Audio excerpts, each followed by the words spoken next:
So how many of you would like to have a lot more money in your lives? No, I said a lot more money in your lives.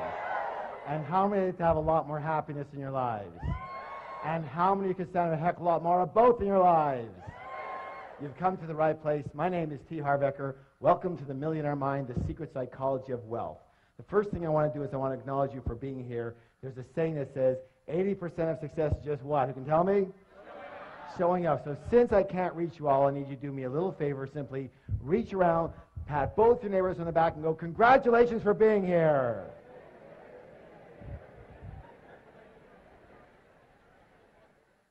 It takes a lot of courage to really have a look at your life sometimes and admit what's going on. And most of us, well, we're not the best admitters, are we? Kind of reminds you of this story about this lion who's walking along the path of the jungle. And he comes across a monkey. And he goes, hey, monkey, who's the king of the jungle? And the monkey goes, you are, sir, you are. He goes, that's right, and don't you ever forget it. Keeps walking along the path, and he comes across a snake. And he goes, hey, snake, who's the king of the jungle? The snake goes, you are, sir, you are. He goes, that's right, and don't you ever forget it. Keeps walking along the path, comes across a great big elephant. He goes, hey, elephant, who's the king of the jungle? The elephant just keeps walking. He goes, hey, elephant, who's the king of the jungle? The elephant just ignores him. The lion gets really mad, swipes the elephant on the butt, draws blood. The elephant gets angry, picks up the lion with his trunk, throws him around, fires him on the ground, stomps on his head, picks him up, throws him around, fires him on the ground, stomps on his head, picks him up, throws him against a tree, and the battered and bloody lion just lies there. Hey, you don't have to get mad just because you don't know the right answer. And you might as well laugh now because it don't get any better, okay?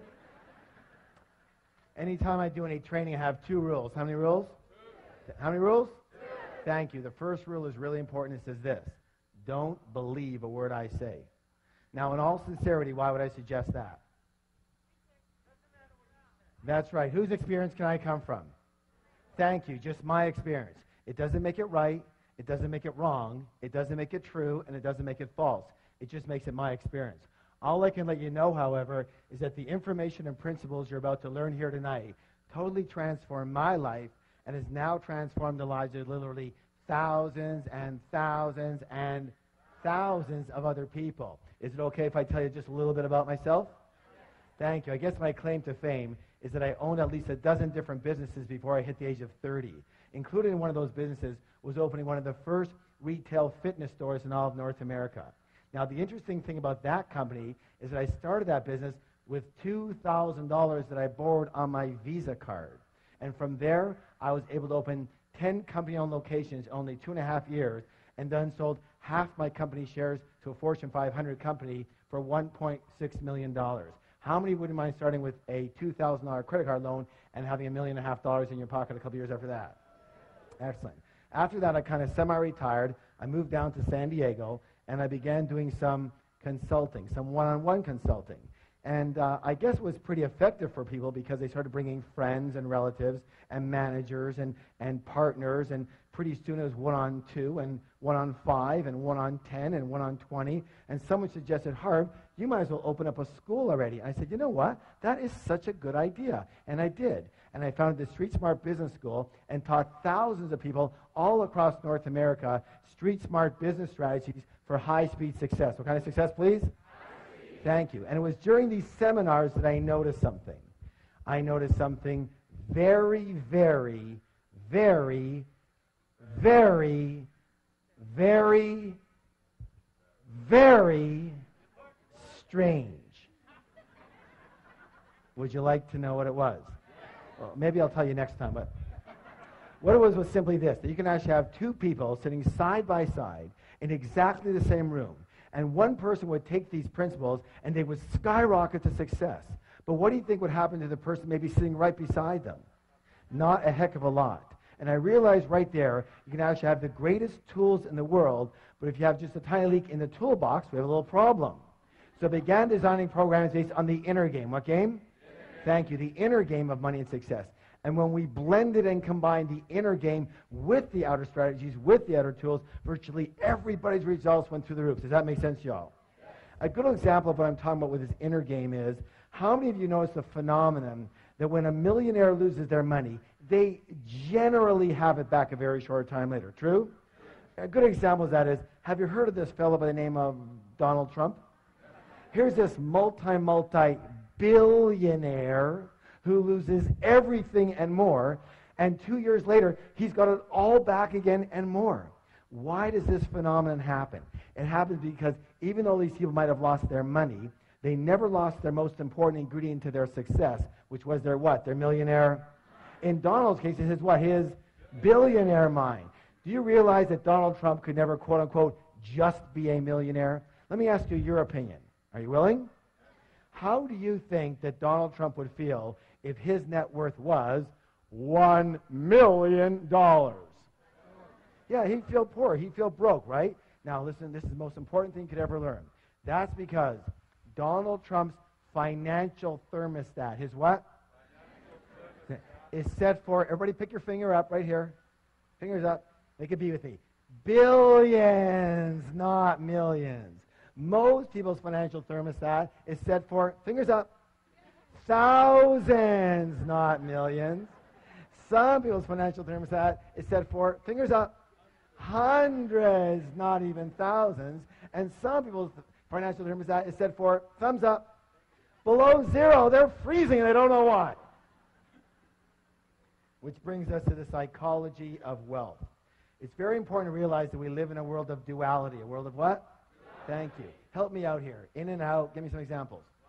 Black and white, hot and cold, back and forth, left and right, up and down. Excellent. Excellent. Let's take right and left. Is it possible to have a left side without a right side? Left of what? You see, they're a comparison. So just as there are outer laws to money, therefore there must be what? Excellent. You know, the fact is that most people do not reach their full potential. Most people are not successful. 80% of individuals will never become financially free in the way they would like to be financially free. And 80% of individuals will never claim to be truly, truly happy. And there's a reason. Would you like to know the reason? The reason is very simple. That most people are a little on the unconscious side. They live only on a very superficial level of life, only based in the visible world, only based in what they can see. Now, a good example I'm talking about here is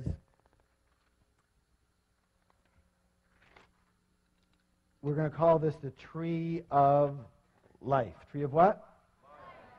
Excellent. And on this tree grows what? Fir. Who said fir? Fruits. What's the word? Fruits. So we take a look at the fruits of our life, which are our results, right? And we don't like them. They're too small. They don't taste good. There's not enough of them, right? Well, what do we tend to do? Don't we tend to focus more and more of our energy and focus on those fruits, on those results? Yes? Except for one thing that we forgot. What is it that created those particular fruits? It's what? It's those roots that create those fruits. It's what's under the ground that creates what's above the ground. It's what's invisible that creates what's visible. True or true? Is that sometimes or all the time? Let me ask you a question. Is this the way it is in nature or not? Yes. Are you a part of nature? Yes. Then it may be the case that it might be the same with us, yes? Yes. All right, very good. So, the most important thing that I think people need to realize that they just don't seem to get taught anywhere is that we don't live in only one realm alone. We live in at least 4 different worlds at once. We live in the mental world. What world? The mental world. We live in the emotional world. What world? We live in the spiritual world. What world? And absolutely we live in the physical material world. And what most people never get is that your physical material world, your results, what actually happens to you is nothing more than a printout of the other 3 areas. These are the fruits, but these are the roots that cause those fruits.